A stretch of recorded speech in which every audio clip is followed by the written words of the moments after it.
ఢిల్లీ నుంచి న్యూఢిల్లీ అయితే వెళ్తున్నాం. ఎండ చూడండి ఎంత విపరీతంగా ఉందో.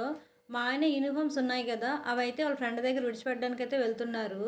ఇంకా రైల్వే స్టేషన్‌కైతే చేరుకున్నాం. ఇక్కడ లగేజ్ అయితే చెకింగ్ అయితే అవుతుంది.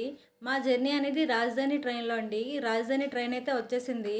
మా టికెట్స్ అయితే కన్ఫర్మ్ కాలేదు. ఒక టికెట్ అయితే కన్ఫర్మ్ అయింది. అందుకే ఆర్ఐసీలో అయితే వెళ్తున్నాం. ఇక్కడ మా హస్బెండ్ టీటీతో మాట్లాడి ఇంకో సీట్ అయితే ఇప్పించారు.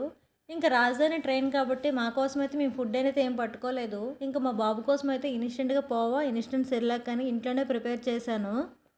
ఇక్కడ మా జర్నీ సగం కంప్లీట్ అయింది. ట్రైన్ అయితే దిగిపోయాము. ఇక్కడ మా బాబు చూడండి బ్యాగ్ లాగుతున్నాడు. ఇప్పుడు భువనేశ్వర్ టు పలాస అయితే వెళ్ళాలండి. వేరే ప్లాట్ఫామ్కి అయితే వెళ్తున్నాం. ఇప్పుడు పలాస వెళ్ళే ట్రైన్ హిరాకాన్ ట్రైన్ అండి. ట్రైన్ అయితే ఎక్కేసాం. ఇక్కడ మా బాబు చూడండి ఒడిశా వాళ్ళతో ఎలా ఆడుతున్నాడు.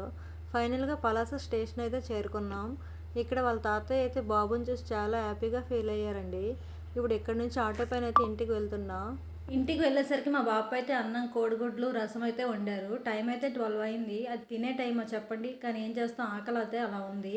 ఇంకా మ్యాంగో సీజన్ కాబట్టి మ్యాంగోస్ అయితే తినేసాము. డిన్నర్ అయితే కంప్లీట్ అయింది. ఇదేనండి మా జర్నీ. వీడియో నచ్చితే చిన్న లైక్ ఇవ్వండి.